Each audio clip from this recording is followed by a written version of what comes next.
Bonjour tout le monde. J'espère que vous allez bien. Et on vous accueille tous ce matin dans la présence de Dieu. Et on veut accueillir aussi ceux qui nous suivent aussi en ligne. Amen. Hein, nos frères et sœurs qui sont avec nous. Et ce matin, on va louer le Seigneur.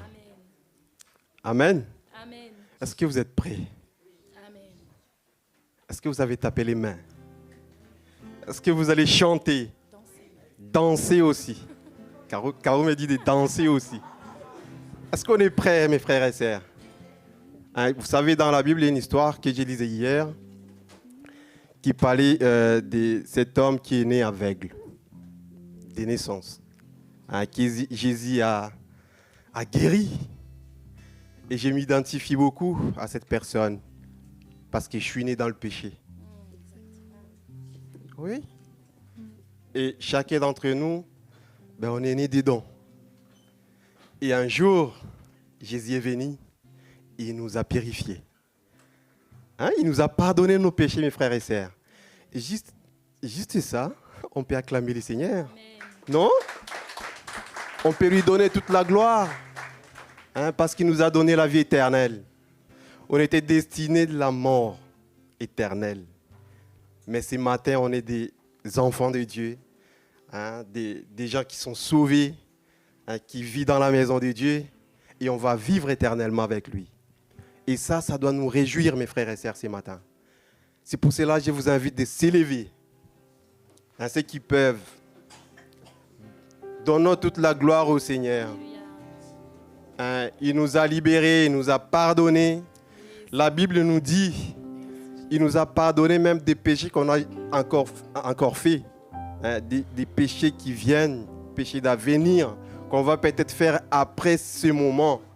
C'est déjà pardonné. Alléluia, amen. Oui, mes frères et sœurs, Amen.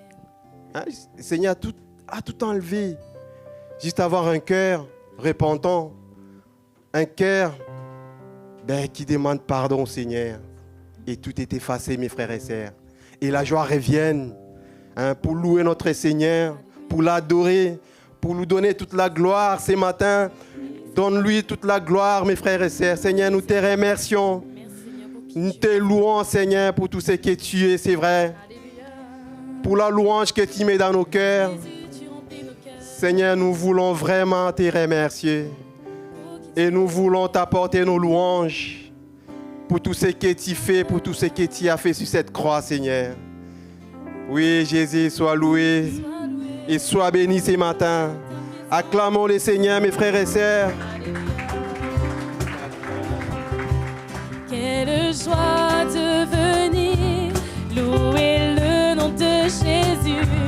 Quelle joie de bénir le nom de celui qui m'a sauvé. Quelle joie de venir louer le nom de Jésus. Quelle joie. Celui qui m'a sauvé. Chantons,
je suis un enfant de Dieu.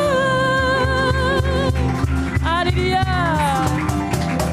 Oh, quel grand Dieu nous servons. Oh, quel grand Dieu nous servons. Oui, tu es grand. Oh, quel grand Dieu nous servons. Oh, quel grand Dieu nous servons. Chantons, quel grand Dieu nous servons. Alléluia. Oh, quel grand Dieu nous servons. Il est vivant. Oh, quel grand Dieu nous servons. Oui, Seigneur. Oh, quel grand Dieu nous servons. Tapons des mains et louons-le. Tapons des mains et louons-le. Tapons des mains et louons-le. Oh, quel grand Dieu nous servons. Tapons des mains et louons-le. Nous venons louer Jésus. Tapons des mains et louons-le. Sois seul, oh Dieu. Tapons des mains et louons-le. Oh, quel grand Dieu nous servons. Oh, quel grand Dieu nous servons. Oui, Seigneur. Oh, quel grand Dieu nous servons. Tu es fidèle. Oh, quel grand Dieu nous servons. Oh, quel grand Dieu nous servons. Oh, quel grand Dieu nous servons.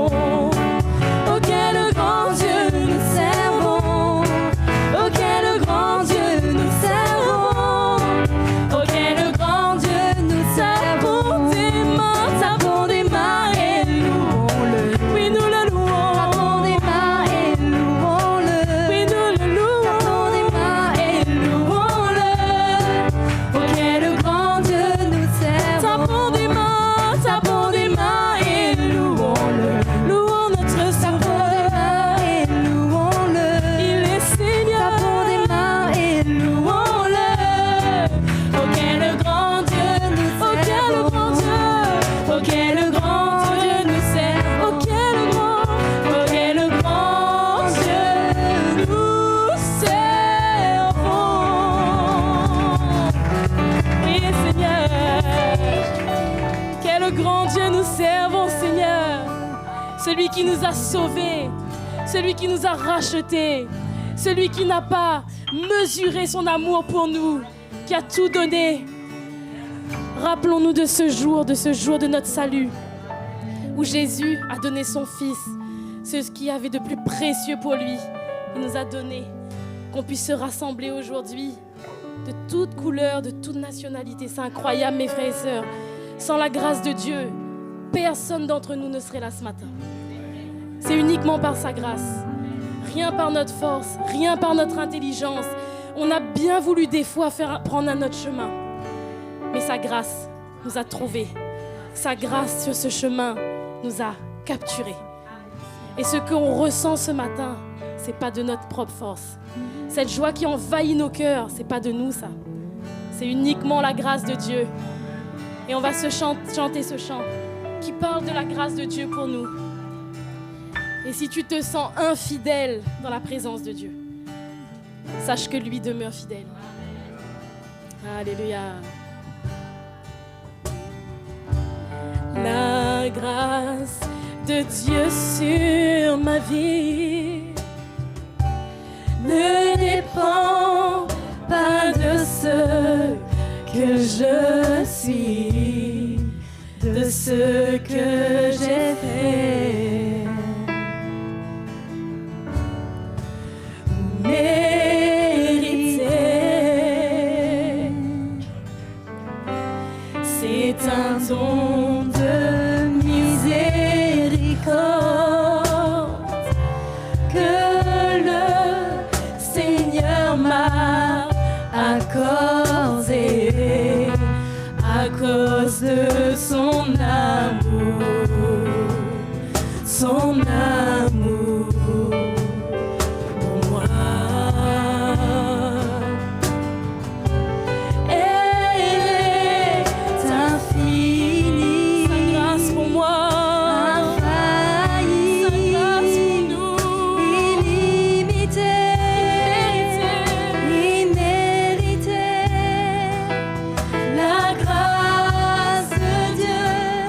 Qui m'a été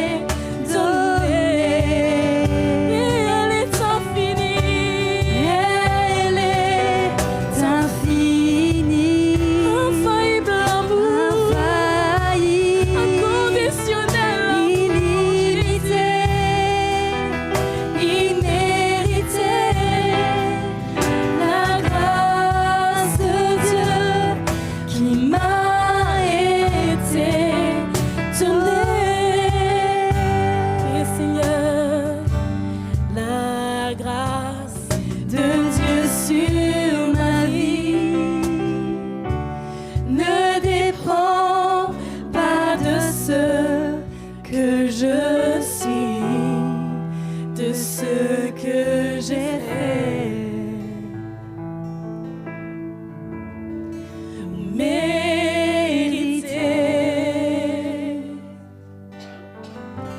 C'est un don de miséricorde que le Seigneur m'a accordé à cause de son amour, son amour, son amour, son amour pour moi. Oui, elle est infinie. Ta grâce pour moi, infaillible. Ta grâce pour nous, illimitée, imméritée. La grâce de Dieu qui m'a été donnée. Elle est infinie. Elle est infinie. Conditionnel amour. Infaillible. Illimité. Imméritée. La grâce de Dieu qui m'a été donnée. Oui, elle est infinie pour nous. Elle est infinie. Infaillible. Illimitée. Oui, méritée.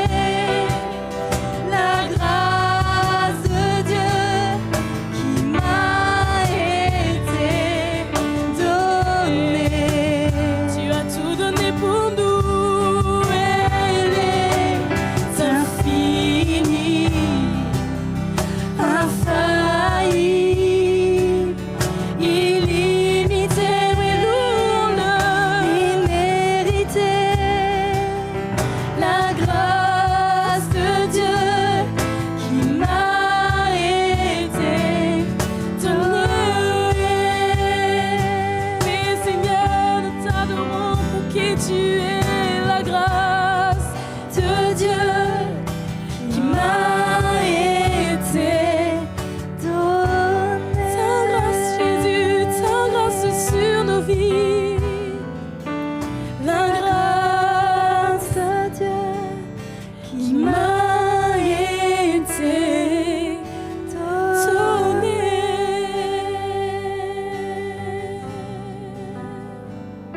Et Seigneur, élevons nos voix vers lui. Chantons-lui notre amour, chantons-lui Jésus. Combien il est bon pour chacun de nous.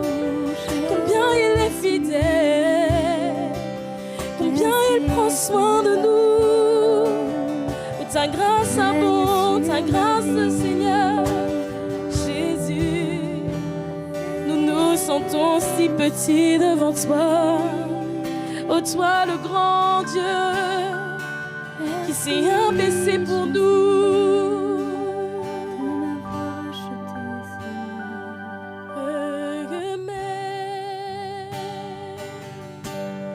Sing grace, how sweet the sound that saved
m'as retiré de la boue de mon péché. Tu m'as rendu libre pour toi, Jésus. Je t'adore, je t'adore.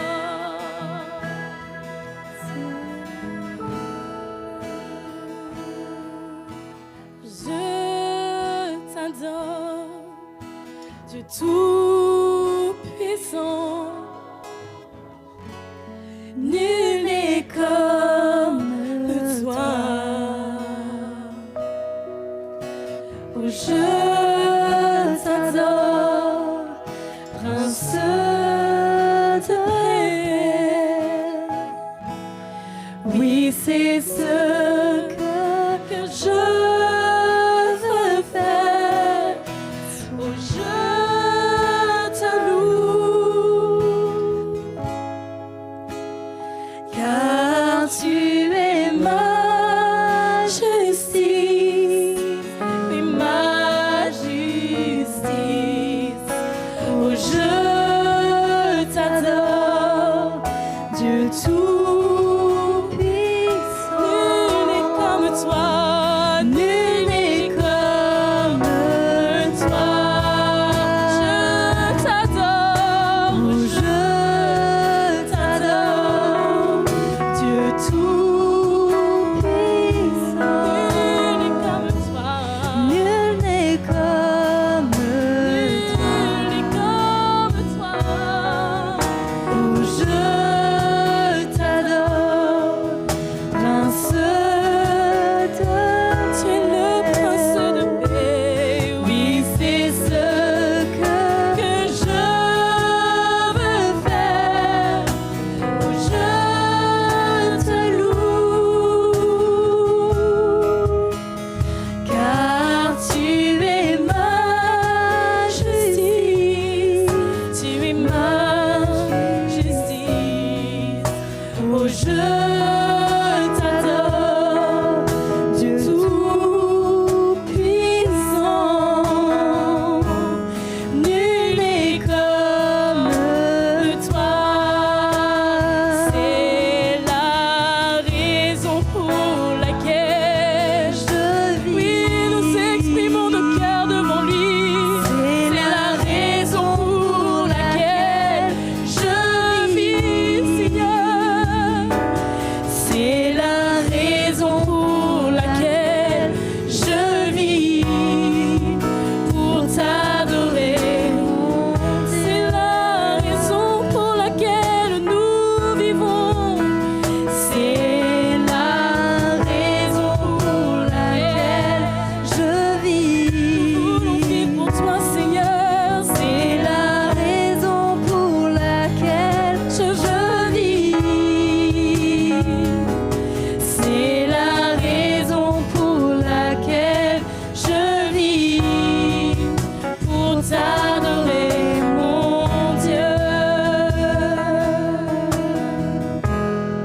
Oui, Seigneur, pour t'adorer, mon Dieu, pour t'exalter, Seigneur, pour te rendre gloire pour qui tu es, pour ce que tu es, Seigneur. Oh, reçois nos cœurs, Seigneur, ce matin. Prends encore un peu plus de nos vies. Que ce chant soit notre chant. Que ce chant soit mon chant, Seigneur. C'est la raison pour laquelle je vis. C'est la raison. C'est la raison pour laquelle je vis. Prends mon cœur, Seigneur. C'est la raison pour laquelle je vis, pour t'adorer, mon Dieu. Alléluia. Alléluia. Seigneur, merci pour ta grâce sur chacune de nos vies. Seigneur, merci pour ta grâce sur ma vie. Je ne mérite pas, Seigneur, ta main sur ma vie. Je veux t'exprimer ma reconnaissance ce matin. Parce que tu m'aimes, parce que tu prends soin de moi, parce que tu connais toutes choses de moi, Seigneur. Mes échecs, mes faiblesses, et même tout ça à tes yeux n'ont pas d'effet, parce que ton plan pour moi ne change pas. Seigneur, et pour ça, je suis plus que reconnaissante. Et je veux marcher pour toi, je veux te donner ma vie. Seigneur, on a chanté, j'étais aveugle, j'étais dans la boue du péché. Tu as trouvé bon de me sortir de là où j'étais. Seigneur, tu as fait la même chose pour chacun d'entre nous. Qui sommes-nous, Seigneur, pour nous tenir devant toi? Seigneur, reçois notre reconnaissance ce matin. Reçois notre louange ce matin. Jésus, nous voulons exprimer nos cœurs devant toi. Et le Seigneur veut nous parler ce matin et j'ai une parole forte dans mon cœur qui dit que marchons dans sa grâce pour nous. Sa grâce est là et la parole de Dieu dit que la grâce de Dieu est la source de salut pour nous. Marchons dans sa grâce parce que c'est la solution pour notre quotidien, pour nos faiblesses, pour nos manquements, pour nos luttes, nos combats, pour notre avenir. Peut-être qu'il y en a qui se posent des questions, peut-être qu'il y en a qui sont découragés. Mais le Seigneur veut nous rappeler qu'il est mort et qu'il est ressuscité pour nous. Il nous aime, il nous connaît, il connaît nos vies à chacun d'entre nous. Et il veut qu'on puisse puiser dans sa grâce, comme cette source de salut pour nous. Cette source de solution, cette source sans qui nous ne pouvons rien faire. Puisons dans sa grâce, mes frères et sœurs. Cherchons sa face, cherchons sa vie, cherchons son cœur pour nous. C'est la source de salut pour nous. Merci Jésus.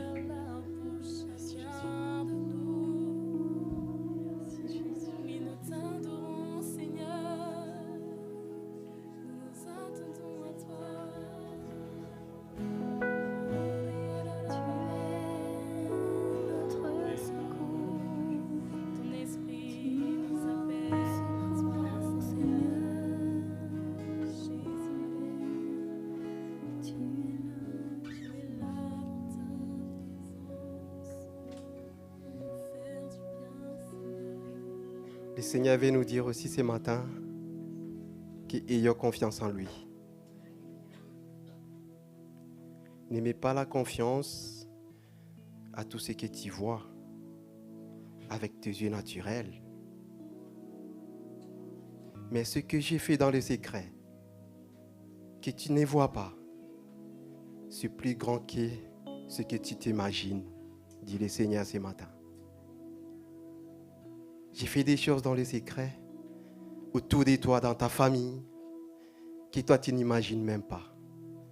Et c'est pour cela que je vais t'encourager ce matin. Ayez confiance en moi, dit le Seigneur. Tout ce que tu vois, c'est peu comparé à tout ce que j'ai fait pour toi dans le secret, dit le Seigneur. C'est pour cela ce matin, tu peux louer le Seigneur, tu peux me remercier, tu peux me rendre gloire de ce que tu vis en ce moment dans ta famille, de ce que tu vis en ce moment autour de toi. Parce que je suis sur le trône du Seigneur et tout est sous mon contrôle. Parce que rien ne m'échappe, dit le Seigneur.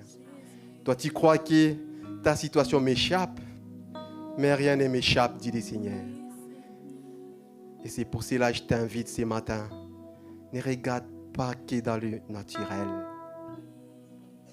Mais tout ce que j'ai fait dans le secret est plus grand que ça. Seigneur, merci. Parce que tout ce que tu veux dans le secret, peut-être qu'on ne voit pas encore maintenant. Ça va se révéler, Seigneur, un jour. Dans nos vies, nous verrons des miracles, nous verrons des témoignages.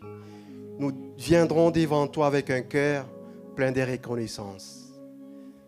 Et ce matin, on veut goûter, Seigneur, cet amour, à cette grâce que tu nous appelles à marcher dedans, Seigneur.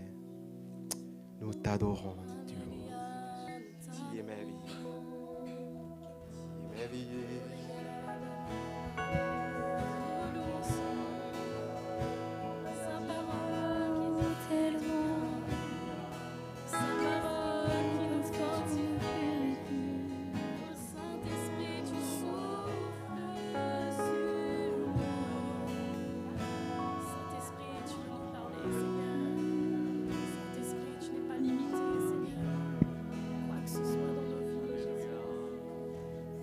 Alléluia. Le Seigneur nous parle ce matin. Il nous parle clairement. Et combien il veut ressentir l'expression de nos cœurs ce matin. Combien il veut entendre nos cœurs élever sa grandeur. Il veut entendre nos cœurs proclamer qui il est pour nous. Et il veut que nous élevons son nom dans ce lieu ce matin. Il veut que nous l'élevons. Et on va chanter un chant qui dit « Les cieux proclament la gloire du ressuscité ». Ainsi les cieux peuvent proclamer la gloire du ressuscité. Nous, combien à plus forte raison, qui avons expérimenté le miracle du salut, qui avons expérimenté ce que Dieu, Jésus même, a fait à la croix, qu'il est mort pour nous, pour tous nos soucis, nos fardeaux, toutes nos faiblesses. Combien on doit être reconnaissant et proclamer le nom de Jésus dans ce lieu ce matin. De tout notre cœur, nous avons élevé nos voix. Nous allons élever nos voix dans sa présence. Et combien lui exprimer notre reconnaissance. Alléluia, Jésus. Merci, Seigneur. Merci, Jésus. Alléluia. Ta présence est là, Seigneur. Ta présence est dans ce lieu. Tu es là, Seigneur. Élevons le nom de Jésus. Élevons nos voix ce matin. Alléluia, Jésus. Merci, Seigneur. Les cieux proclament. Élevons nos voix ce matin. Élevons nos voix dans la présence du Seigneur. La gloire du ressuscité, rien n'est égal, rien n'est égal à la beauté du. Les cieux proclament, les cieux proclament, oui Seigneur, la gloire du ressuscité. Rien n'est égal à la beauté du Seigneur, oui, à jamais tu seras, jamais tu seras l'agneau sur le trône. Je fléchis les genoux pour t'adorer toi seul. À jamais tu seras, l'agneau sur le trône. Je fléchis les genoux, pour t'adorer toi seul. Je veux chanter, mais ta gloire, la gloire du ressuscité, l'agneau immolé. Oui Seigneur,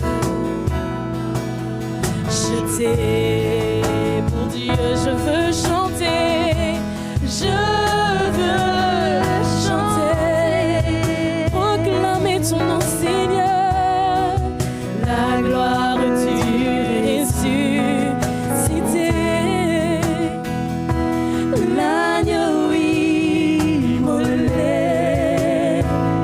Tu m'as racheté, nous t'as racheté. Pour toi, Seigneur, oui, à jamais tu seras, l'agneau sur le trône. Oui, l'agneau sur le trône. Je fléchis les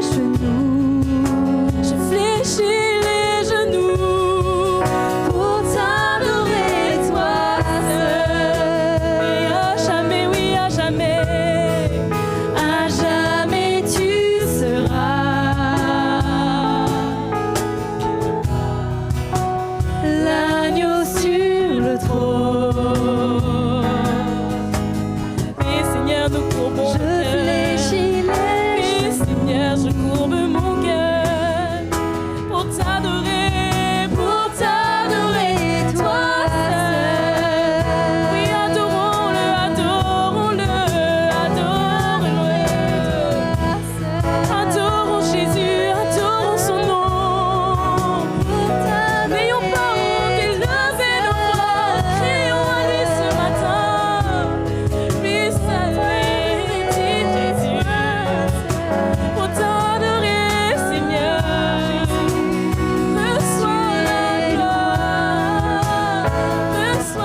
tu nous as dit, je suis venu pour que mes brebis aient et la vie en abondance. Et ce matin, nous ressentons cette abondance de vie, de joie, de grâce. Combien le Seigneur nous aime, mes frères et sœurs. Il est pleinement avec nous. Et ce matin, il est en train d'essuyer nos larmes, de consoler nos cœurs, de renverser toutes nos inquiétudes. Tant que nous sommes dans sa présence, tout est possible. Nous sommes en sécurité. Même si mon couple est une catastrophe, même si ma famille est une catastrophe, même si mes finances, tout est catastrophique, espère simplement, lève les yeux vers Jésus, ça n'ira pas plus loin et le Seigneur est le Dieu de l'impossible. Il est celui qui reconstruit à partir de rien, il est celui qui répare les brèches, il est celui qui restaure, qui nous conduit vers des verts pâturages, qui a des plans et de l'avenir pour nous, qui a un avenir et une espérance pour nous. Tant que nous sommes dans sa présence, tout est possible. Il est le Dieu de l'impossible et il a des bons plans pour chacun de nous. Et il nous aime. Seigneur, qui sera contre nous si tu es avec nous? Ce matin, tu répands ton amour dans nos cœurs par le Saint-Esprit. Jésus, merci. Qui est reconnaissant ce matin, mes frères et sœurs? Qui ressent sa joie, sa présence? Jésus n'a que des bonnes choses pour nous ce matin. Il voit nos cœurs, il voit nos larmes, il voit nos inquiétudes, mais il nous dit « Je suis là et j'aurai le dernier mot dans vos vies ». Est-ce que quelqu'un est encore inquiet ou découragé ce matin? Non? Oh, ça peut arriver qu'on ait un moment de découragement, mais je crois que Jésus nous a fait ressentir son cœur ce matin. Hein? Donc on va rester dans sa présence de plus en plus et il est le consolateur. Bienvenue, bienvenue mes chers frères et sœurs, ma famille. Le Seigneur m'a donné une famille et ma famille c'est vous. Merveilleux. Donc on vous accueille. Est-ce que quelqu'un est là pour la première fois? Je crois pas, hein, on se connaît. Et ce matin, on a une occasion de manifester notre reconnaissance avec nos offrandes. On va mettre un panier et on va prendre un petit moment pour apporter nos offrandes au Seigneur.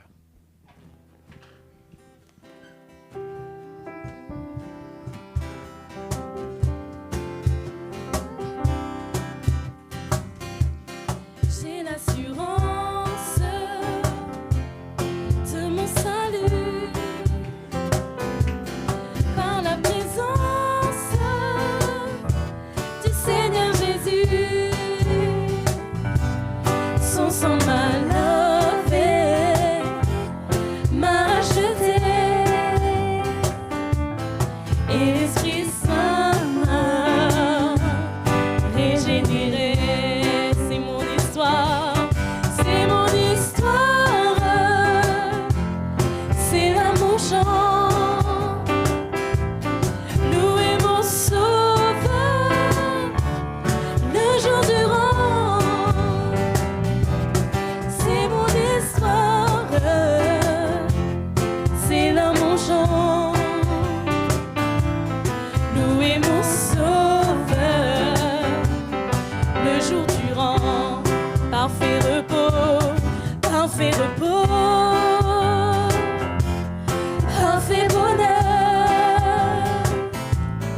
En toi mon sauveur, j'ai la paix du cœur.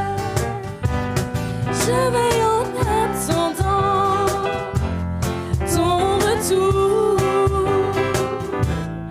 Je suis complaisue de son amour, c'est notre histoire, c'est mon histoire, c'est là mon chant. Louez mon sauveur le jour durant. C'est mon histoire, c'est là mon chant. Et louez mon sauveur, louez mon sauveur le jour durant. Louez mon sauveur, louez mon sauveur le jour durant. Et ce matin encore, le Seigneur va nous parler, parce que la parole de Dieu, finalement, c'est ça qui nous construit. Le Seigneur a créé le monde par sa parole autrefois, Et aujourd'hui, il est en train de recréer, de nous recréer avec sa parole. Moi, j'entends la parole depuis des années, mais c'est ça qui me façonne, qui me pétrit, qui me donne la forme que le Seigneur veut. Et aujourd'hui encore, c'est bon de savoir, Seigneur, qu'est-ce que tu veux faire aujourd'hui dans l'Église? Alors, il y a plusieurs choses qu'il veut faire, mais il y a une chose, en tout cas, je crois qu'il veut faire, c'est continuer à nous transformer. Hein? Et c'est important de comprendre, parce qu'autrement, on va user nos efforts dans une direction où il n'est pas, mais si on est dans la même direction que lui, nos efforts et les siens vont se conjuguer et on va grandir et on va progresser. Jésus veut continuer à vous transformer, à me transformer. Et il a les moyens de le faire. Et j'étais béni ce matin d'entendre ce qui a été partagé parce que le Seigneur travaille le jour, la nuit, il travaille tout le temps. Il fait un travail fantastique et c'est un peu comme un iceberg. Quand vous voyez un iceberg, vous voyez un petit truc blanc là, mais ce que vous ne voyez pas, c'est tout ce qu'il y a au-dessous. Mais si on pouvait voir tout ce que le Seigneur fait et qu'on ne voit pas, ce qu'il fait dans nos vies, dans nos enfants, dans nos couples, il y a des choses qu'il préserve pour que ça ne termine pas en catastrophe. Il y a des choses qu'il ne permet pas parce que ce serait pour notre destruction. Il y a des portes qu'il ferme solidement. On comprendra plus tard pourquoi, parce que notre compréhension est tellement limitée. Et il travaille jour et nuit. Et notre part à nous, c'est de le laisser travailler. Parce que ce que nous sommes, c'est une œuvre de Dieu. Ce n'est pas notre œuvre à nous du tout, c'est une œuvre de Dieu. Et moi, le désir de mon cœur, c'est de dire, Seigneur, que tu puisses faire ce que tu veux dans ma vie, ce que toi tu veux. Qu'il n'y ait pas d'obstacle, qu'il n'y ait pas de résistance. Parce que, bien sûr, Jésus attend de nous une obéissance, et il nous met en garde et il nous dit, je désire que vous soyez obéissants, comme moi-même j'ai été parfaitement obéissant envers mon Père. Et il nous parle aussi de la résistance. Et il y a un passage dans 1 Samuel 15 que tout le monde connaît, on ne va pas lire, où il est question de Saül et du prophète Samuel. Et finalement, le prophète Samuel dit à Saül que la désobéissance est grave, mais que la résistance aussi est aussi grave que la divination, c'est-à-dire que la sorcellerie, que le spiritisme et toutes ces choses-là. La résistance ne l'est pas moins que les théraphim, la divination, etc. Donc, il faut bien se souvenir que jusqu'à tant que nous sommes sur cette terre, nous habitons dans une chair qui est rebelle à Dieu. On habite dedans tous les jours. Et tous les jours, elle nous suggère de résister, de nous rebeller, d'essayer de contourner, de faire la sourde oreille, de ne pas obéir. Il faut être bien conscient de ça. Et c'est pour ça que quand on est avisé, on apprend à discerner ce qui vient du vieil homme non régénéré et on s'applique à faire taire tout ça et on s'applique au contraire à obéir, à ne pas résister parce que si on résiste au Seigneur, ça va être pour notre destruction. Et vous voyez comment par la désobéissance d'un seul, toute l'humanité a sombré dans la déchéance. Et comment par l'obéissance parfaite d'un seul, le salut maintenant est ouvert à nous tous. Donc vous voyez comment la désobéissance est grave parce qu'elle a le pouvoir de saccager une vie, une famille, un groupe. Et comment au contraire l'obéissance scrupuleuse d'un chrétien a des conséquences incalculables. Quand vous obéissez au Seigneur, et ça vous coûte, et c'est dur, mais vous voulez lui plaire, vous voulez vous soumettre à lui, vous ne pouvez pas savoir les conséquences, d'abord dans vos vies, parce que vous êtes le premier bénéficiaire, et puis ensuite tout autour de vous, parce que nous ne sommes pas seuls. Et il y a des frères et des sœurs qui ont témoigné de ce marathon qu'ils ont fait samedi et dimanche dernier. C'est très instructif, cette course à pied, où beaucoup ont réalisé que quand ils courent, ils ne voient pas ce qu'il y a derrière. Mais il y a des gens qui les suivent. Quand vous courez, il y a quelqu'un qui vous suit. La vie chrétienne, est-ce que ce n'est pas une course, hein? Et il y a certains qui ont arrêté de courir, se sont arrêtés sur le bord du chemin, ils sont partis rentrer chez eux. Mais le Seigneur nous dit, reprends ta course maintenant, c'est pas fini. J'ai rien contre toi, je suis toujours avec toi. Il n'y a jamais de parole de reproche, reprends ta course. Mais quand on s'arrête de courir, celui qui est derrière nous s'arrête de courir aussi. Et celui qui est derrière aussi. Donc, quand on continue à courir et à avancer, on trace un chemin pour ceux qui sont derrière nous. Et moi, si ça peut vous encourager, je suis heureux de voir que vous grandissez, vous êtes transformés Et c'est formidable comment il y a un perfectionnement au milieu de nous. Perfectionnement dans nos vies, perfectionnement dans nos relations, dans les familles, dans les couples, dans le travail des uns et des autres. On travaille de plus en plus efficacement pour le Seigneur. Regardez un événement comme le camp de famille, une grosse organisation avec beaucoup de travail, beaucoup de responsabilités. C'est fluide. Pourquoi c'est fluide? Parce que l'Évangile a travaillé. Il a formé une soumission, il a habitué les responsables à travailler ensemble, à être attentifs à l'autre, à donner nos vies les uns pour les autres. Et moyennant quoi, quand on est ensemble, moi je vois un grand progrès. Je vois un progrès dans vos vies. Je vois qu'il y a plus de lumière, plus de révélations, moins de conflits. Il y a des victoires, il y a des bonnes positions prises, il y a une persévérance, il y a une lumière qui vient. Je suis encouragé. Donc tout ce chemin parcouru, ça doit nous encourager ce matin. Et dire, Seigneur, si tu as pu me faire tout ça, tu feras le reste. Amen. Mais à moi de m'ouvrir et surtout de ne pas résister. Vous savez, là, cette chair dans laquelle on habite, mais c'est terrible, comme la chair est rusée. Elle est rusée pour fabriquer des raisonnements, des faux semblants, des stratagèmes, toutes sortes de choses. La chair est rusée, la chair est rebelle à Dieu, elle ne veut pas se soumettre, elle ne le peut pas, et c'est pour ça qu'on a besoin de la croix. Mais ce qui arrive aussi, parce qu'on est de bonne foi, on veut plaire au Seigneur, mais quelquefois il y a quelque chose en nous qui résiste et on ne veut pas, on ne voudrait pas. C'est notre ancienne nature qui est comme ça résiste. Mais le Seigneur est capable de renverser toutes ces résistances-là. Et moi, j'ai confiance que le Seigneur, si nous sommes sincères, vous savez, il y a des choses que vous n'aimez pas chez vous. C'est pas vrai? Je suis sûr, il y a des choses que vous-même, vous n'aimez pas. Seigneur, j'aime pas être comme ça. Je sens que ça résiste. C'est pas moi, c'est pas volontaire, mais ça résiste, c'est là. Je crois que la puissance de Dieu, manifestée par sa grâce, est capable de renverser tout ça. Vous savez, dans la vie de l'esprit, il y a une puissance. Dans la grâce, il y a une puissance qui est capable de ressusciter un mort, qui est capable de tout finalement. Et le Seigneur est avec nous. Donc ce matin, est-ce qu'on peut s'ouvrir au Seigneur et lui dire, l'œuvre que tu as commencée, tu es capable de la terminer. Amen. Philippiens 1, verset 6. Mais il faut que ça continue. Parce que le vieil homme est encore vivant, mais le nouveau commence à prendre vie aussi. Donc finalement, on voit un peu les deux. Quand je vous vois, quand je me vois, on voit encore deux choses. On voit le vieil homme qui est toujours là, le nouveau qui prend de plus en plus de place, mais gloire à Dieu, un jour, on va voir, il n'y aura plus qu'une seule image, et ce sera Christ qui vit en nous, qui vivra en nous, il n'y aura plus rien du vieil homme. Je suis persuadé que celui qui a commencé en vous cette bonne œuvre la rendra parfaite pour le jour de Jésus-Christ. Donc, est-ce qu'on peut se dire ça ce matin? Ce que Jésus a commencé dans ma vie, il a le pouvoir de rendre parfait. Pour le jour de Jésus-Christ, qui approche évidemment. Et bien sûr, on a besoin d'être préparé.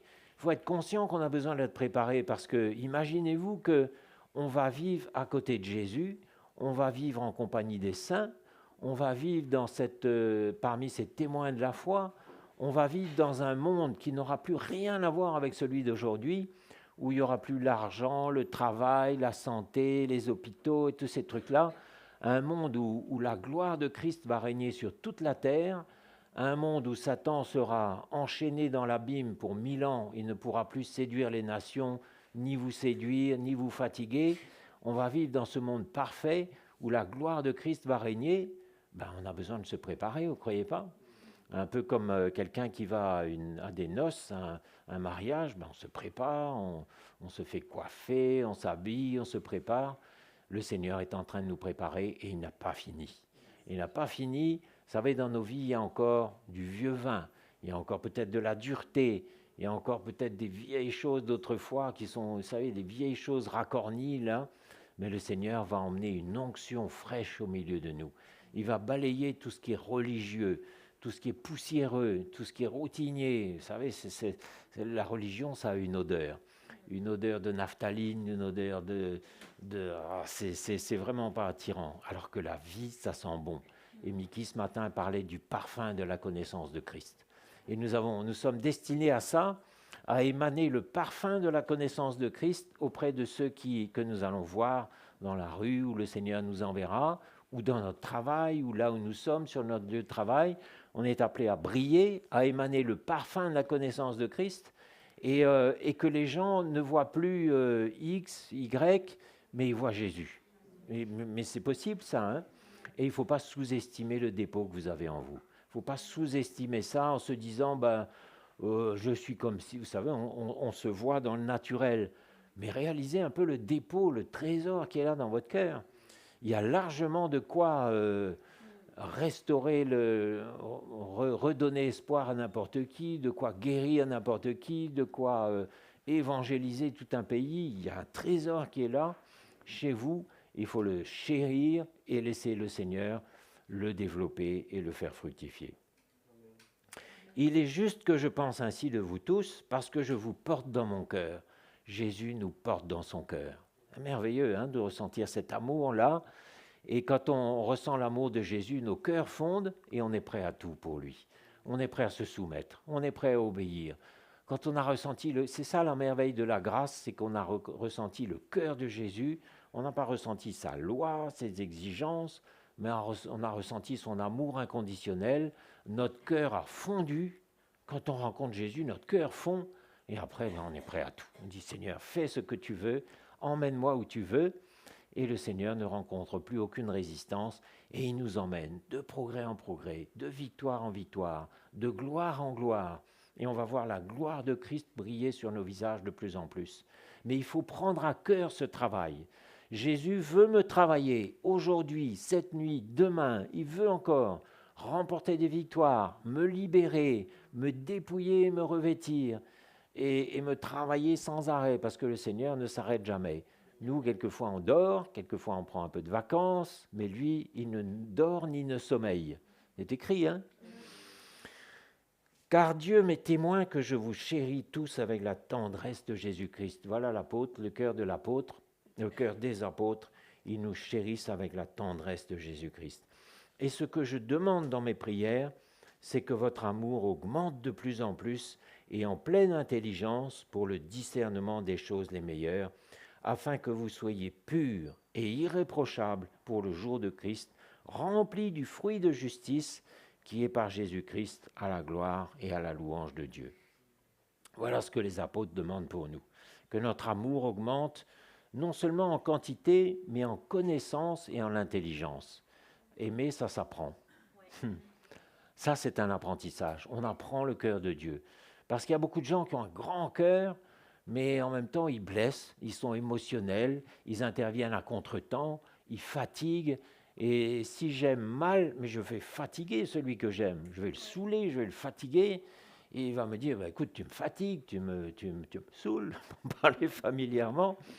Mais on apprend à aimer, ça s'apprend. Donc c'est pour ça, aimer avec intelligence et en pleine connaissance. Et ça s'apprend en étant dans l'esprit. Dans les émotions, on peut aimer aussi, mais on fatigue.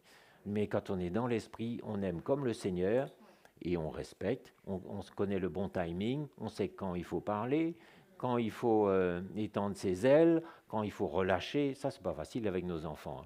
Il y a des moments où on a nos ailes, là, on les étouffe quelquefois. Mais il y a un moment où il faut les relâcher. Allez, sors du nid, va. On les relâche et c'est pas facile pour des parents, mais Jésus est là. Et quand nos enfants sont relâchés, ils ne sont pas seuls, le Seigneur est là. Et moi, je suis émerveillé de voir de quoi le Seigneur a gardé aussi bien nos enfants que nous autrefois, parce que 1000 fois, on aurait pu mourir. Moi, j'ai vu autrefois mes copains mourir d'un accident de moto, d'un accident de voiture, n'importe quelle catastrophe. Et moi, j'ai fait pire qu'eux dans ma voiture, dans ma moto, etc. Mais le Seigneur me gardait, et je suis toujours là aujourd'hui. Le Seigneur nous garde, il veille sur nous, il est là tout simplement parce qu'il nous a appelés. On est peut-être pire que les gens du monde, mais le Seigneur nous a appelés et c'est ça qui fait toute la différence, son appel. Donc on apprend à aimer, ça c'est merveilleux, hein. Et quelquefois on aime aussi avec du légalisme, on vient avec notre loi, avec notre légalisme, mais la loi ça tue alors que la grâce au contraire ça procure la vie. Donc on apprend, Seigneur dépouille-moi. Je suis encore tellement légaliste, tellement dur, je suis encore tellement maladroit. Dépouille-moi, forme ton cœur en moi. Ou alors on est émotionnel, on étouffe les gens quand on les aime. Et on apprend à les relâcher entre les mains du Seigneur parce que le Seigneur est capable de faire les choses beaucoup mieux que nous. Souvent, on voit le problème d'un tel et on veut l'aider, mais on se retient, on dit Seigneur, tu feras ça beaucoup mieux que moi. Et on s'abstient d'intervenir. On ne met pas notre main, on laisse le Seigneur agir. Et un peu plus devant, on voit que, ah ben Seigneur, tu as fait quelque chose. Ça, c'est merveilleux. Quand vous apprenez à vous abstenir d'intervenir, et vous voyez que le Seigneur, dans les jours après, intervient lui-même et il fait ça tellement mieux que nous. Donc on apprend à relâcher, on apprend à faire confiance, on apprend à aimer comme Jésus, qui ne se précipite jamais. On ne se précipite pas dans les situations. Quand Lazare est mort, Jésus ne s'est pas précipité.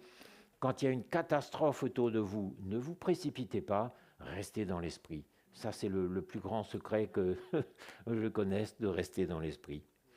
Donc que votre amour augmente de plus en plus en connaissance et en pleine intelligence pour le discernement des choses les meilleures. Alors souvent, on a le choix, non pas entre une bonne chose et une mauvaise, mais entre deux bonnes. Ben là, il faut du discernement, non? Parce que comment on va choisir? Qu'est-ce que je vais faire? Seigneur, qu'est-ce qu'il faut faire? J'ai un job qui se présente, j'ai un appartement qui se présente, j'ai une opportunité ici, un travail là. Discernez, apprenez à discerner. Et puis au début, vous allez y aller la tête baissée et foncer dans un piège. La fois suivante, vous vous souviendrez et vous réfléchirez un peu plus, vous prendrez le temps de vous mettre devant le Seigneur, vous allez bien vous mettre devant lui et vous aurez du discernement et vous discernerez parce qu'il y a plein de pièges autour de nous. Il n'y a que des pièges, que des arnaques, des pièges, etc. C'est pour ça qu'on a besoin de grandir. Si je ne grandis pas, je ne vais pas discerner. Mais quand je grandis, je discerne les ruses du diable et je sais que le Seigneur m'équipe pour résister aux ruses du diable. Vous savez, un chrétien qui est sérieux et qui prend sa croix, le diable ne peut absolument rien faire. Rien. Celui qui est né de Dieu se garde lui-même et le malin ne le touche pas. Il ne peut même pas toucher. Parce que tellement il y a de lumière autour de nous, le diable ne peut même pas nous toucher. Mais par contre, un chrétien qui est léger, qui est charnel, qui fait un peu n'importe quoi, ben là, le diable a encore accès pour le fatiguer et pour élaborer des stratégies pour le faire tomber. Parce que vous savez, autour de nous, j'aime pas trop en parler, mais il y a un monde satanique autour de nous, avec des dominations, des puissances, des démons, toutes sortes de choses. Et ils nous regardent vivre, ils nous connaissent, et ils savent comment nous tendre des pièges, comment exploiter nos faiblesses, comment casser une famille, comment démolir une communauté chrétienne. Ils savent très bien comment faire ça. Mais quand l'Évangile règne vraiment, il ne peut rien faire. Et le Seigneur travaille non seulement nos vies, mais nos relations, et de plus en plus, on est comme ça. C'est ça que l'Évangile fait. Il a le pouvoir de créer entre nous des relations fortes, solides, que personne ne peut briser, et le diable ne peut plus rien faire. Lui, il aime casser, séparer, diviser, mais quand l'Évangile règne, c'est solide. Il y a une dispute, on a à cœur de rectifier tout de suite. Pardonne-moi, je me suis énervé, j'aurais pas dû, je retourne vers mon frère, je me repens et aussitôt la relation est réparée. Avec mon mari, ma femme, excuse-moi, j'ai été dur, j'ai été infernal, pardonne-moi. Et on restaure, on répare tout de suite. On travaille ensemble, il y avait peut-être un peu de compétition, un peu de friction, on prend le temps de retourner ensemble et dire, je voudrais m'excuser parce que ça s'est mal passé, j'ai voulu un peu prendre le contrôle, j'ai été dur avec toi. On répare, on rectifie, on s'humilie. Et le résultat, c'est que la relation est de plus en plus forte et le diable ne peut plus rien faire. Voilà ce que le Seigneur fait aussi. Il travaille non seulement nos vies, mais nos relations.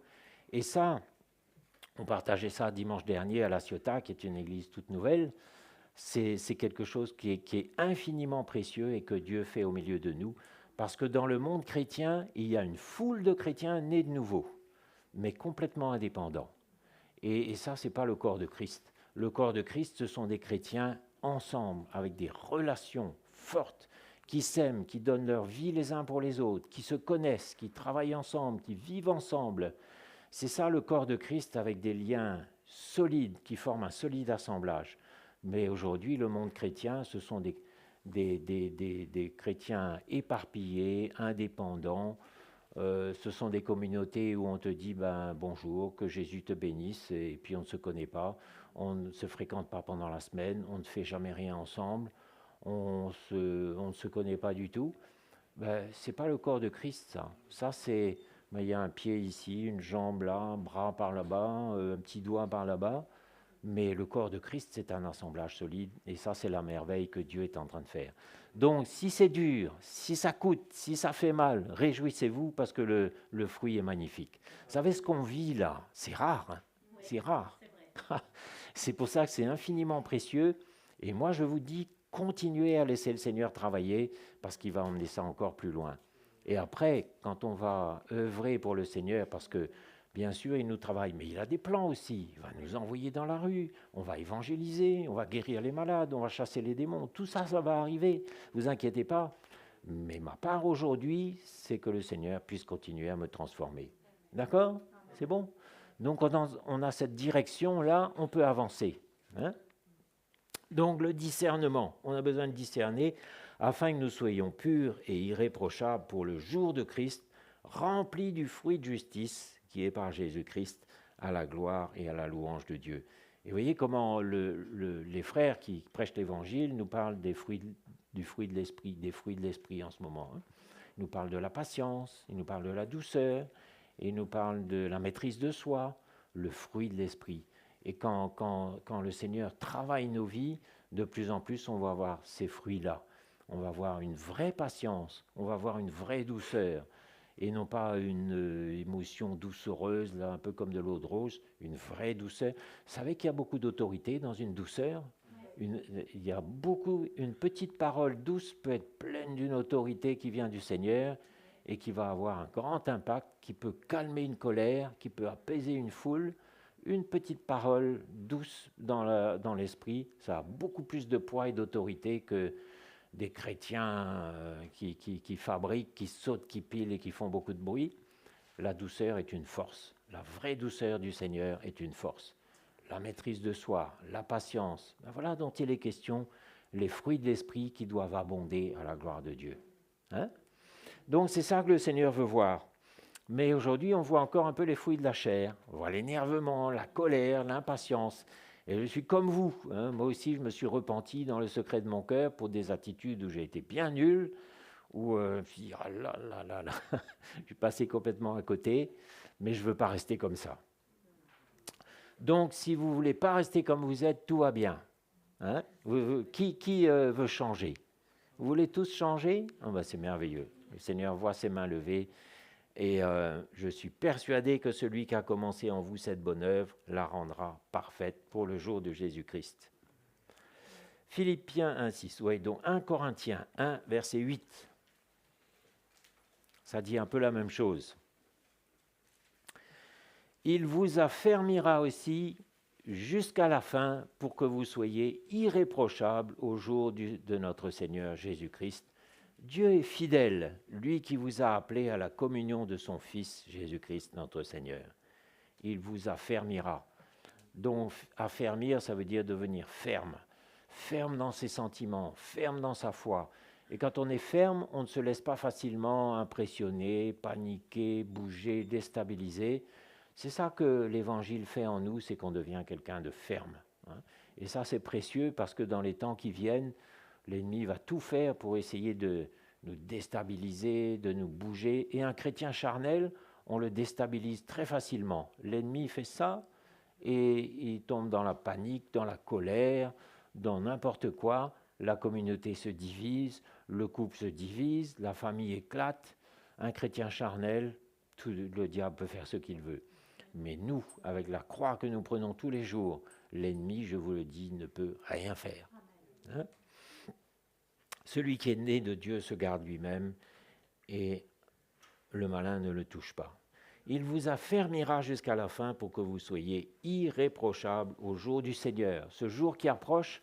Et bien sûr, on est heureux de voir ce jour approcher, mais on sera encore plus heureux quand on va participer au salut de beaucoup de gens. Hein? Vous aspirez à évangéliser? Alors on a essayé à notre façon, on a essayé, voilà, tel jour on va faire ça, on a essayé. C'est bien d'essayer aussi, mais le Seigneur va nous envoyer en son temps, à sa manière. Et d'ailleurs, le titre de la conférence, c'est « Son plan, sa manière ». Et puis, on pourrait dire aussi son timing, parce qu'il a un timing très, très précis. Et il y a une bonne chose qu'on peut faire, mais si ce n'est pas le bon moment, ben, il faut que ce soit la bonne chose, mais au bon moment aussi. Mais vous verrez que si on est patient, fidèle, le Seigneur va faire la bonne chose au bon moment avec nous. Et on aura la joie de voir beaucoup de gens sauvés, guéris, restaurés. Il y a beaucoup de gens qui sont possédés par des démons, j'en suis sûr, et on va voir des grandes choses. 2 Thessaloniciens 3, verset 3, ça dit encore un petit peu la même chose.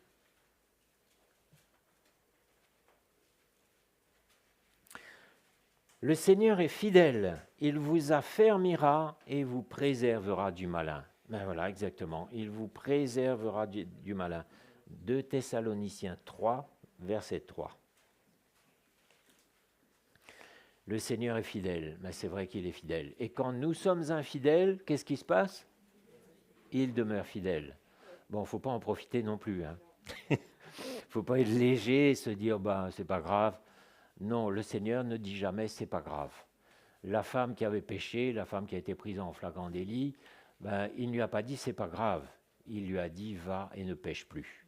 Et dans la grâce du Seigneur, il y a au contraire une prise de conscience que, oui, c'est grave. Et c'est pour ça qu'on prend les choses au sérieux et qu'on se repent, on ne laisse pas les choses aller. Vous savez, il ne faut pas laisser les choses aller. S'il y a des choses à rectifier, on prend ça au sérieux. Si on a déraillé, oui, la grâce est là, mais au moins je vais prendre ça au sérieux, je vais réparer, m'humilier, demander pardon au Seigneur, tout faire pour réparer. Et là, il y a un miracle qui est à la porte, oui, pour restaurer, pour réparer. Mais le Seigneur ne dit jamais c'est pas grave. Il nous dit oui c'est grave, mais je te pardonne, va et ne pêche plus. Hein? Ça c'est une attitude de cœur. Il vous affermira et vous préservera du malin. Le malin ne peut absolument rien contre nous. Et moi je sais que dans toutes ces années de vie chrétienne, j'ai eu beaucoup de fils à retordre avec ma chair. Mais l'ennemi ne m'a jamais embêté, hein? Absolument jamais. Alors là, je n'ai pas eu à m'en occuper. Il est vaincu, il est désarmé, je n'ai jamais eu d'ennui avec lui, et on n'a jamais chassé un démon ici non plus parmi nous. Hein, ça c'est bien clair. Mais par contre, notre ennemi, c'est notre chair. Ah là là là là. C'est pour ça qu'on a besoin de la croix. La chair est rusée. Elle est comme un âne têtu, là, qui ne veut pas changer, qui résiste. Là. On lui dit avance, il ne veut pas avancer, ça résiste. Et la résistance, on peut résister au Saint-Esprit aussi. C'est pour ça que la parole nous dit « N'attristez pas le Saint-Esprit, n'éteignez pas l'Esprit ». Parce que l'Esprit, c'est une petite voix qui nous parle doucement, qui nous suggère des choses, qui nous montre des choses, mais la chair est tellement forte et rusée qu'elle fait la sourde oreille et on peut arriver à attrister l'Esprit de Dieu et à résister. Et quand on résiste, ben c'est grave, quoi. Imaginez que le Seigneur essaie de nous libérer, de nous faire du bien, et il y a quelque chose en nous qui résiste, et on veut conserver nos plans, et on arrive même finalement à garder les mains sur nos vies, on veut faire notre plan, et on fait tout pour mener notre vie chrétienne, et puis pour, avec un chausse-pied, arriver à mettre le plan de Dieu dans nos plans à nous. Mais à un moment, le Seigneur va nous amener à capituler, il va nous arrêter parce qu'il nous aime, il ne veut pas qu'on se perde, mais on ne peut pas forcer les choses comme ça. Il y a un moment où nos plans, on doit vraiment capituler, vraiment les mettre sur l'autel, parce qu'autrement, ça va être pour notre détriment, pour notre catastrophe. Vous savez, le Seigneur voit tellement plus loin que nous. Nous, on ne voit pas les pièges qui sont devant, on ne voit pas comment ça va dérouler nos vies. Mais lui, il nous voit, c'est pour ça qu'à certains moments, il nous arrête. Il y a des moments où il nous arrête. Il y a des moments où il nous dit « Stop, là, j'ai besoin de te parler ». Et il nous parle, et on n'entend pas, et on continue, et il nous parle encore. Mes frères et sœurs, qu'il n'y ait pas de résistance en nous. Et s'il y a un prix à payer, ne rechignons pas à payer ce prix-là, parce que ce qui vient devant est tellement plus grand que les petites choses auxquelles on se cramponne souvent, mais il faut lâcher. Le Seigneur te dit, lâche ça, lâchons. Et il y a un prix à payer. Ben oui, il y a un prix à payer. Ce n'est pas un scoop. Mais si tu veux la récompense, sache qu'il y a un prix à payer maintenant. C'est évident. Mais si tu veux ménager la chèvre et le chou et pas payer le prix, tu risques non seulement de passer à côté de la récompense, mais tu risques de te perdre. Hein, si on persiste à faire nos plans, on risque vraiment de se perdre. Donc bénissez le Seigneur quand il vous résiste, parce que heureusement, il est capable de nous résister aussi. Et il est capable de fermer des portes. Moi, j'ai lancé des projets et souvent, ça ne marchait pas. Porte fermée. Je disais, c'est pas possible, pourquoi ça coince comme ça? Mais avec le recul, j'ai été amené à me dire bien souvent, Seigneur, c'est toi qui as fermé la porte. Et heureusement, parce qu'on se serait lancé dans une folie. Et par contre, quand le Seigneur veut quelque chose, alors là, ça se fait. Et c'est pour ça qu'on a besoin de coopérer avec lui pour qu'il puisse faire ce qu'il veut. Et quand on est docile, ça marche, c'est fluide, les portes s'ouvrent, on avance, on remporte des victoires, on est bien, on est léger, on souffre aussi, mais d'une bonne souffrance, et les portes s'ouvrent et on avance. Et c'est ça la marche par la grâce. La marche par la grâce, c'est une marche où il y a une aisance. Mon joug est doux, mon fardeau est aisé, mon cœur est doux et humble. Et quand on est dans cet environnement-là, on avance et on avance et on avance et on est bien. Et il n'y a pas de tension, de conflit, de frustration, d'énervement, d'inquiétude, de panique. Ça, ce sont les fruits de la chair. On parlait des fruits de l'esprit, voilà les fruits de la chair. Qu'est-ce que nous voulons?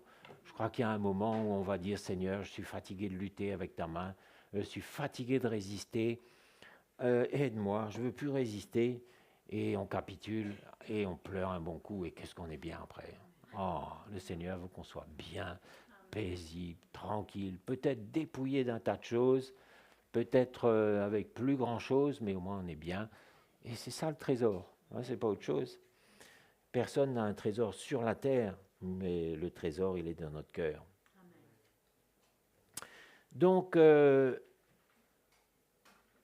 que le Seigneur dirige vos cœurs vers l'amour de Dieu et vers la patience de Christ. Bon, on quitte les Thessaloniciens, 1 Pierre 5, verset 10. Le Dieu de toute grâce. Donc, ce n'est pas juste la grâce, ce n'est pas une grâce, mais toute grâce. C'est incroyable comment le Seigneur est capable de nous bénir de toutes sortes de grâces. Donc, pour chaque situation, chaque lutte, chaque conflit, chaque problème, la grâce est multiforme, elle intervient tout le temps, elle s'adapte à tout, elle pourvoit à tout. C'est extraordinaire. Le Dieu de toute grâce qui vous a appelé en Jésus-Christ à sa gloire éternelle, après que vous aurez souffert un peu de temps, oui, bon, mais c'est juste un peu de temps, vous perfectionnera lui-même. Voilà le but du travail de l'Évangile. Vous perfectionnera lui-même, vous affermira, vous fortifiera, vous rendra inébranlable. Qui est inébranlable aujourd'hui? Quand on secoue, on n'y est pas encore tout à fait, hein, mais on y va, on y arrivera. Et le Dieu de toute grâce nous fortifiera, nous rendra inébranlables. À lui soit la puissance au siècle des siècles, parce qu'il nous a appelés à la vie. Le ministère de l'Esprit, c'est le ministère de la vie. Alors que le ministère de la loi, c'était le ministère de la mort.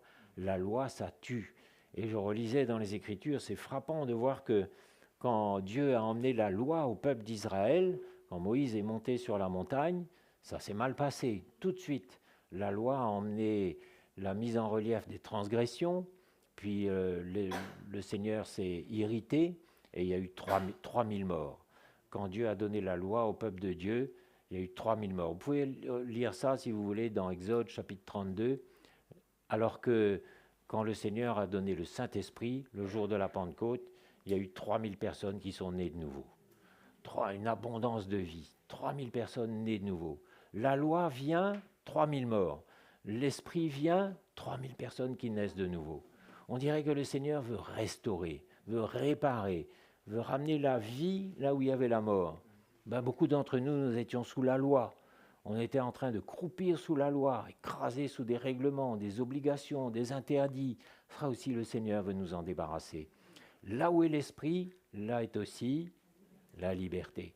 Une bonne liberté où l'un a une parole, l'autre a un chant. On a vu ce matin, bonne liberté. C'est ça. Vous savez, on prie pour que les dons de l'Esprit se manifestent. Mais ils se manifestent dans l'Église. Ce matin, on a vu une louange, une adoration, une parole, un chant. Et de plus en plus, nos réunions, ça va être ça. Ça va être une abondance de vie, dans une liberté. Mais quand c'est une mauvaise liberté de la chair, ben on a un truc comme les Corinthiens, où tout le monde prophétise en même temps, où c'est la foire d'empoigne, où la chair fait son bal, ça sent pas bon. Ben, non, on n'est pas comme les Corinthiens du tout, nous. Mais on est au contraire comme dans cette description qui est faite dans l'Apocalypse, où le Seigneur dit, parce que tu as peu de puissance, mais que tu as gardé ma parole, c'est-à-dire tu m'as obéi, je te garderai, moi aussi, à l'heure de la grande tentation qui va déferler sur le monde. Merveilleuse parole. Tu as peu de puissance, mais tu m'as obéi, je te garderai. Le Seigneur nous garde dans sa main. Et vous voyez comment on est une poignée ici dans une toute petite salle, mais on a un grand prix, ce que nous vivons a un grand prix aux yeux de Dieu. Hein? Ça vous encourage? Bon. Colossiens 3, verset 9.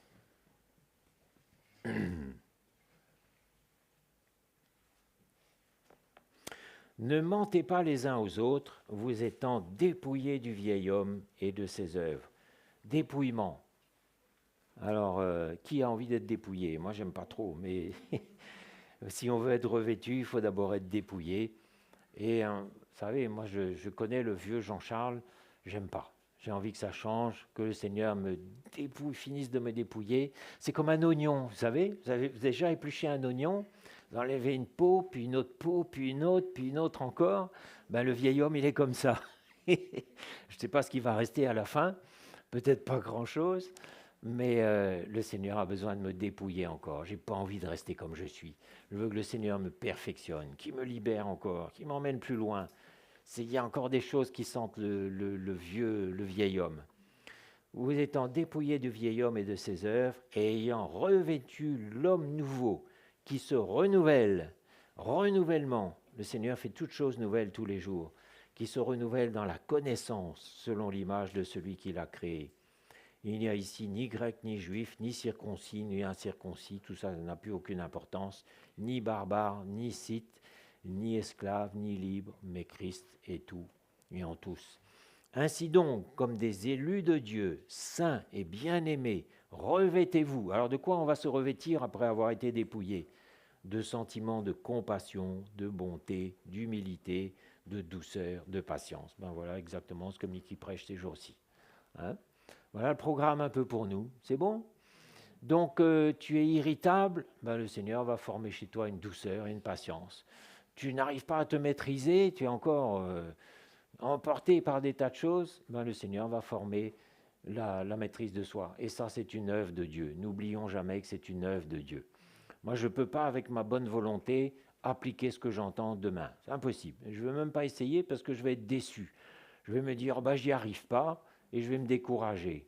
Mais non, c'est une œuvre de Dieu. Il y a des choses qui vont prendre 1 mois, d'autres 6 mois, d'autres 1 an, d'autres 2 ans.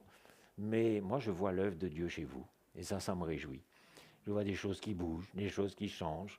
Je vous vois changer. Je vois la lumière du Seigneur qui vient de plus en plus. Je vois une douceur, je vois un parfum de Christ qui vient dans vos vies.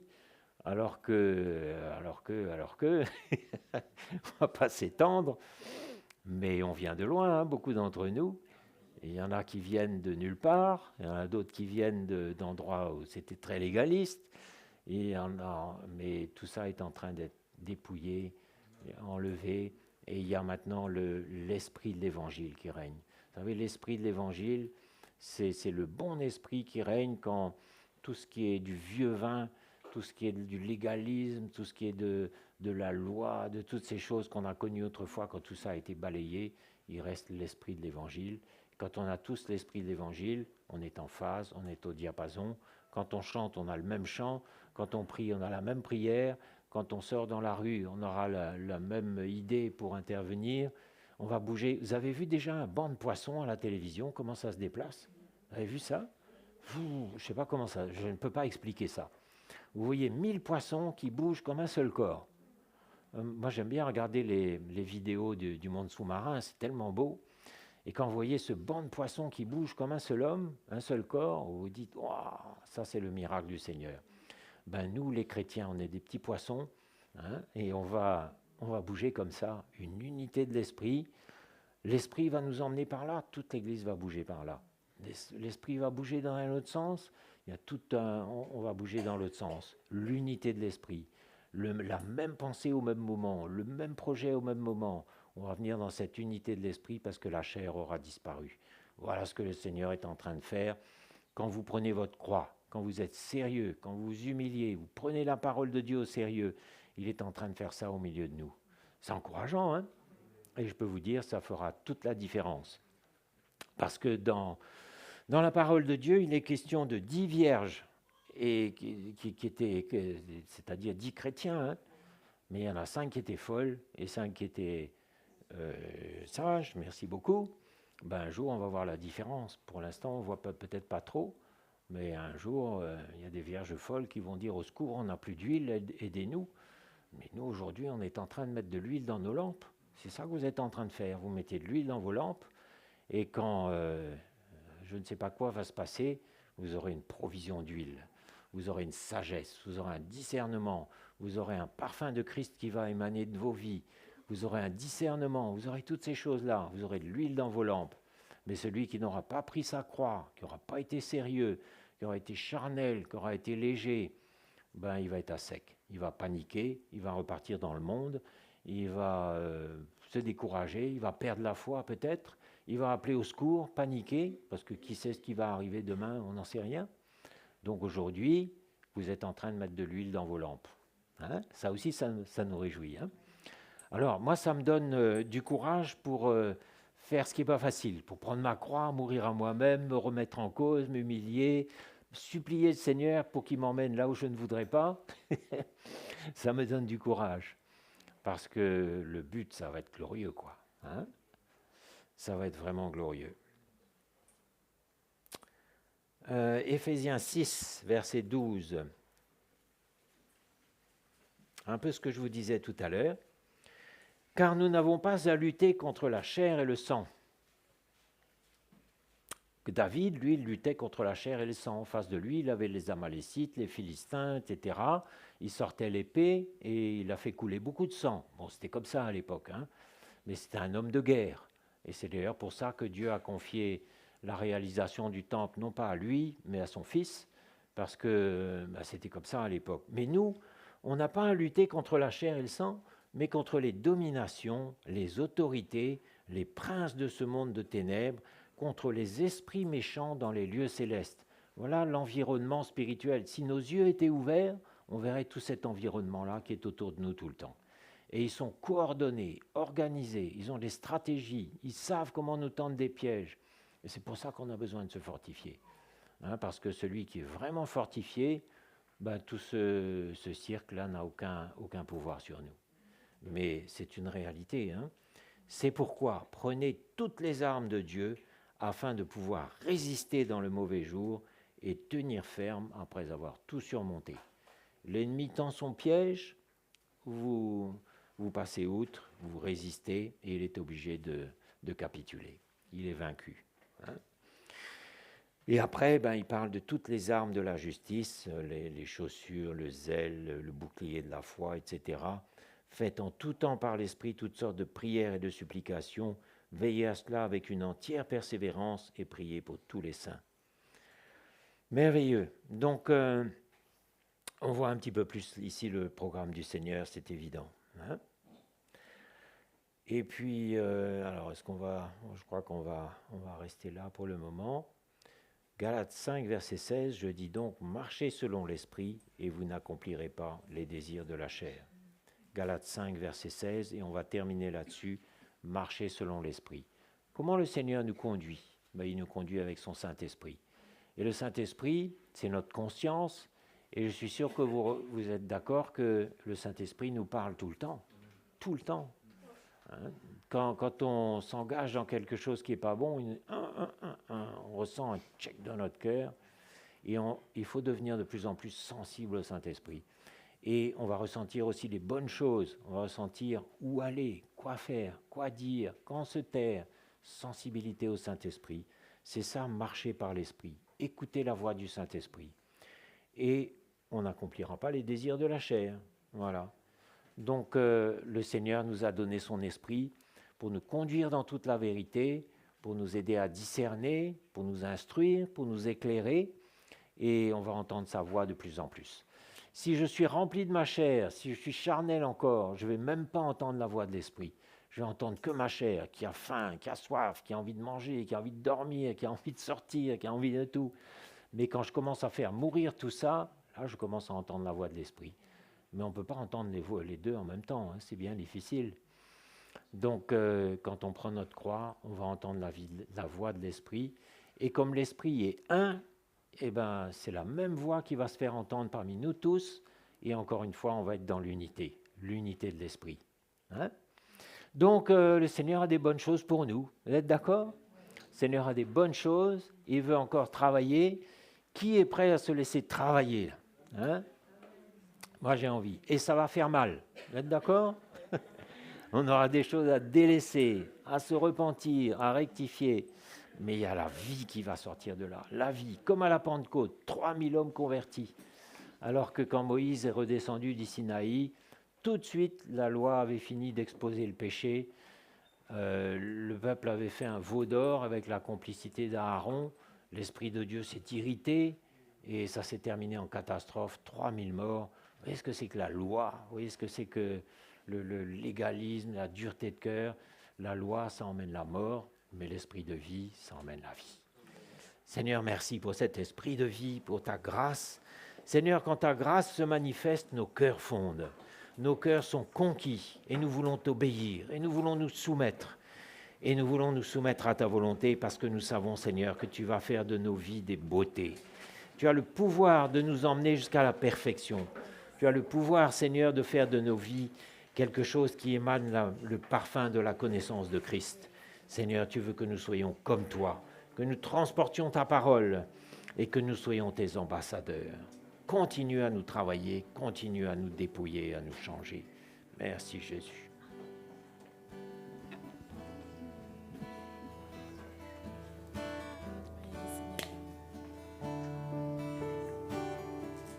Je veux marcher dans les sentiers que tu as ouverts devant moi.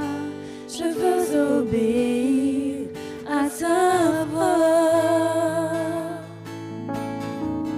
Je veux trouver ma destinée en considérant chaque voie que tu as préparée pour moi. Oui, je veux marcher dans les sentiers que tu as ouverts devant moi. Je veux obéir à ta voix. Je veux trouver ma destinée en considérant chaque voie que tu as préparée pour moi. Je veux te suivre, oui, je veux te suivre, je veux te suivre.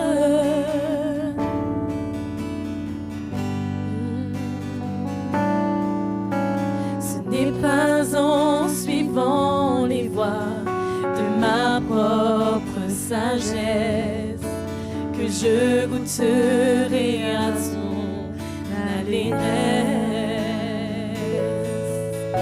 Ce n'est pas en m'offrant au monde et à toutes ses délices que j'aurai part à tout ton sacrifice. Mon cœur veut tout saisir de la lumière de ton plan afin de te servir en tout lieu et en tout temps. Je veux marcher dans les sentiers que tu as ouverts devant moi. Je veux obéir à ta voix, oui Seigneur. Je veux trouver ma destinée en considérant chaque voie que tu as préparée pour moi. Je veux te suivre,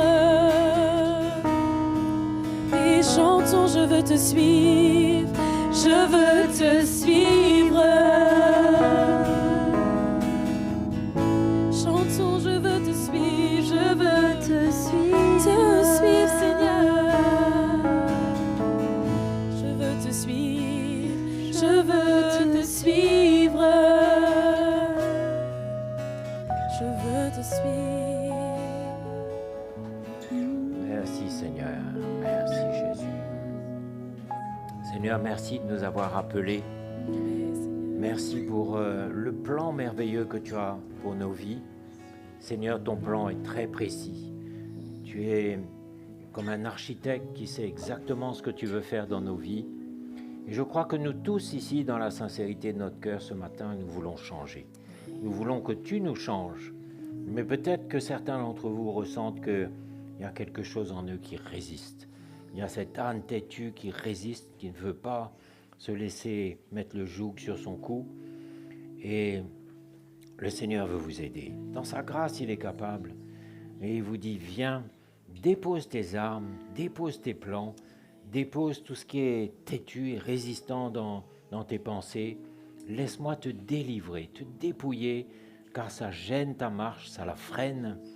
Si vous sentez qu'il y a cette chose qui résiste en vous, ben je crois que c'est le jour, c'est le moment où Jésus veut vous libérer. Veut vous libérer de cette chose qui handicape votre marche, qui vous freine. Et vous vous connaissez bien vous-même. Vous savez qu'il y a quelque chose qui résiste dans votre cœur. Et vous dites ce matin, Seigneur, prends cette chose qui résiste. Libère-moi. Jésus est celui qui a le pouvoir de tout faire dans notre cœur. Il demande juste un élan du cœur, un élan d'humilité, un élan de foi, de confiance. Et il est capable de vous libérer. Il y a des miracles ce matin pour ceux qui s'attendent à lui. Il y a un miracle à la porte. Ne repartez pas comme vous êtes, mais demandez au Seigneur. Vous savez, le plus grand miracle, c'est celui qui se produit dans notre cœur. C'est beaucoup plus grand aux yeux de Dieu qu'un mort qui ressuscite ou un estropié qui se met à marcher droit. Arriver à changer le cœur d'un homme ou d'une femme, ça c'est le plus grand de tous les miracles. On va continuer à louer le Seigneur doucement. Et si vous sentez cette conviction de l'Esprit qui vous vient, ne résistez pas, mais venez, le Seigneur va vous aider. Merci Jésus, merci Seigneur. Alléluia. Merci Seigneur.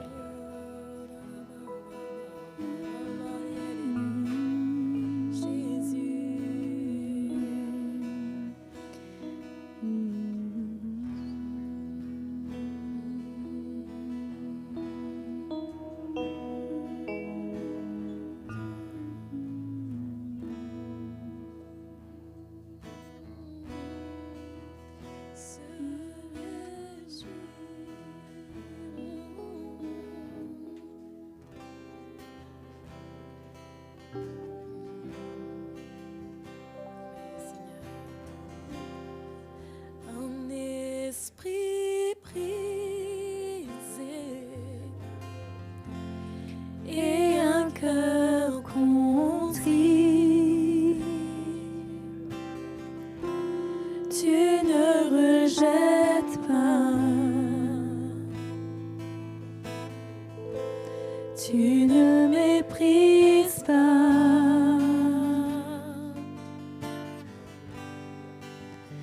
C'est la vérité que tu cherches en nous.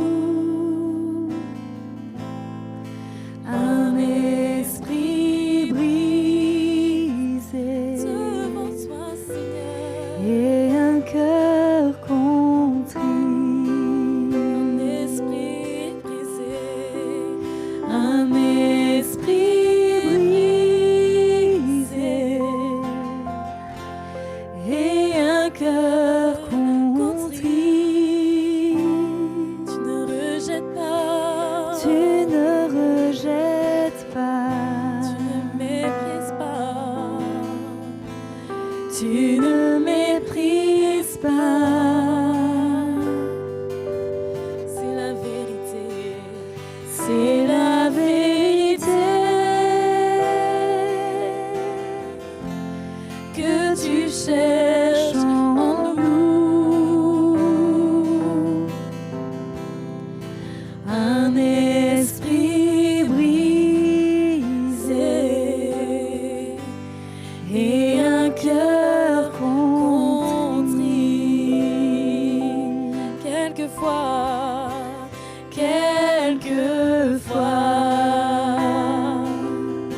Dieu que j'aime.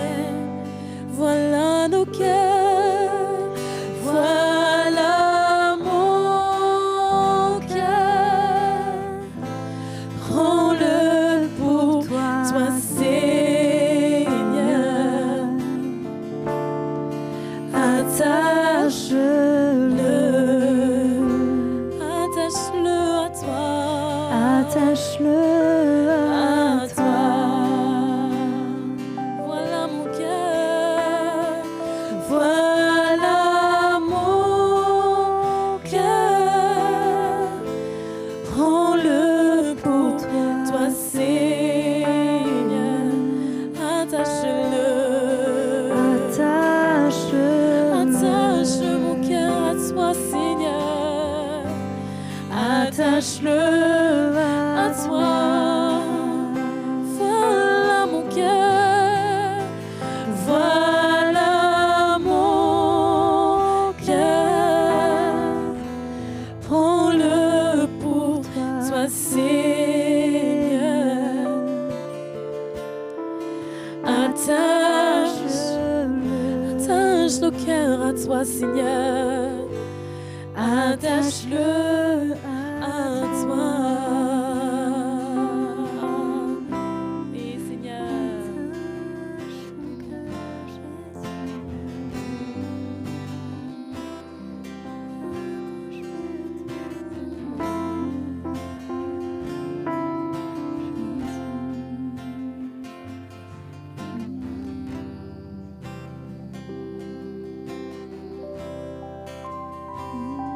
Je chanterai gloire à l'Éternel. Je chanterai en l'honneur de ton nom. Je chanterai Dieu, mon essentiel. Je chanterai louange à son nom. Et même si je suis fragile, et même si c'est difficile, je chanterai gloire à l'Éternel. Je chanterai louange à son nom. Je chanterai Dieu, mon essentiel. Je chanterai en l'honneur de son nom. Et même si je suis fragile, et même si c'est difficile, je chanterai gloire à l'Éternel. Je chanterai louange à son nom. Je chanterai Dieu, mon essentiel.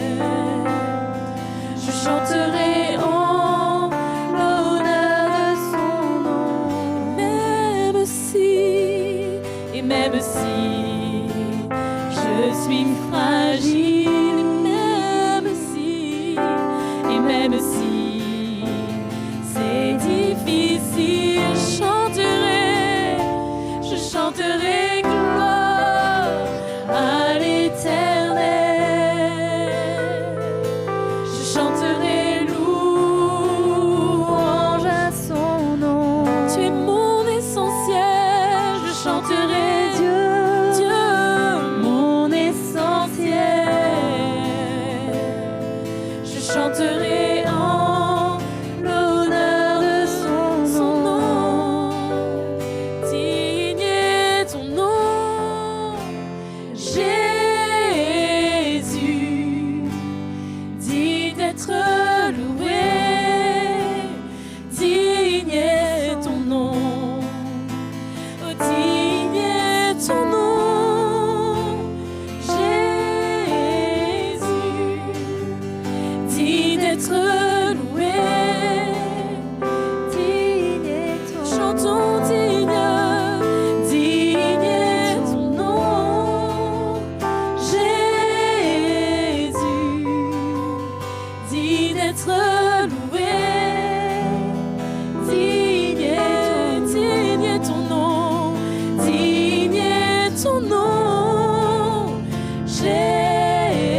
touches mon cœur, tu couches mon cœur. Oh majesté, majesté, majesté, majesté. Chantons à ta majesté, Majesté, majesté. Oh majesté, majesté, majesté.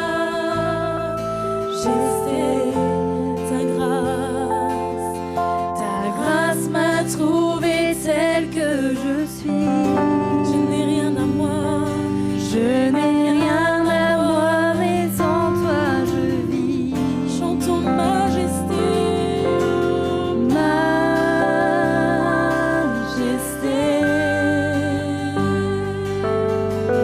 majesté. Oui, par ton amour je suis transformée. Tu nous changes, Seigneur, en présence de ta majesté. Par ton amour je suis transformée. En présence de ta majesté. Chantons-le avec foi. Par ton amour je suis transformée. En présence de ta majesté.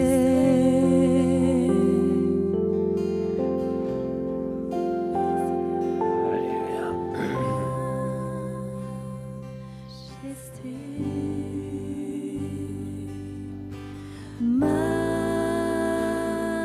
Majesté,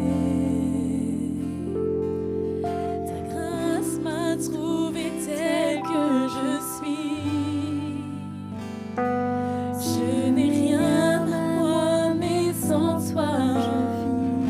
Majesté, oh majesté, Esprit, majesté.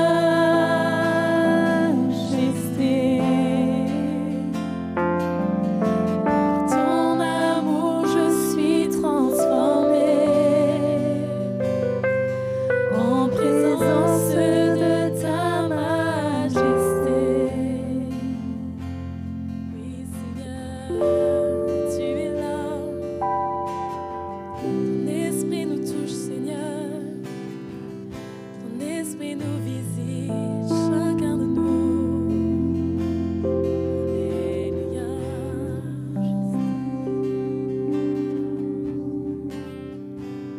Merci, Seigneur. Jésus construit nos vies. Il est en train, tout le monde sait qu'il construit l'Église, mais l'Église, ce sont nos vies. Et le Seigneur est en train de construire nos vies à chacun d'entre nous. Et vous savez, il y a une grosse différence entre les fruits de l'Esprit et les dons de l'Esprit. Les deux sont parfaitement bibliques, les deux contribuent, mais ce sont deux choses complètement différentes. Les dons de l'Esprit, peut-être un jour, l'un va être animé d'une foi surnaturelle pour accomplir un miracle, pour guérir quelqu'un, mais là c'est le Seigneur qui fait tout. Mais le fruit de l'Esprit, c'est bien autre chose, c'est quelque chose que le Seigneur est en train de former en nous. Quand il forme la patience en moi, ça va rester pour l'éternité. C'est attaché à moi. La patience, la maîtrise de soi, c'est quelque chose qui va être attaché à moi, qui va faire partie de moi. Ça va être moi maintenant. C'est pour ça que ces dons de l'Esprit, c'est tellement, je n'oserais pas dire plus précieux, parce que le reste aussi est précieux, mais c'est ça que le Seigneur veut travailler en nous en ce moment. Et après, les dons de l'Esprit pourront se manifester, il n'y a pas de problème. Et on verra des malades guéris, on verra toutes ces choses-là. Mais discernons ce qui est important aux yeux de Dieu en ce moment dans nos vies, c'est de nous travailler pour que le fruit de l'Esprit abonde, parce que ça, c'est permanent, profond, éternel, et c'est ça qui va faire de nous des gens qui émanent le bon parfum de Christ. Parce que si on est des chrétiens qui s'énervent, qui sont impatients, qui ça va pas être pareil. Hein. Donc, permettez à Jésus de vous travailler encore. Et je suis sûr qu'il va le faire. Hein. Voilà, mes frères et sœurs, on est tous ensemble dans le même bateau. Et on se soutient dans tout ça. Et le Seigneur va faire des choses merveilleuses. Moi, je m'attends à des choses merveilleuses. Amen. Que Jésus nous bénisse tous. Amen.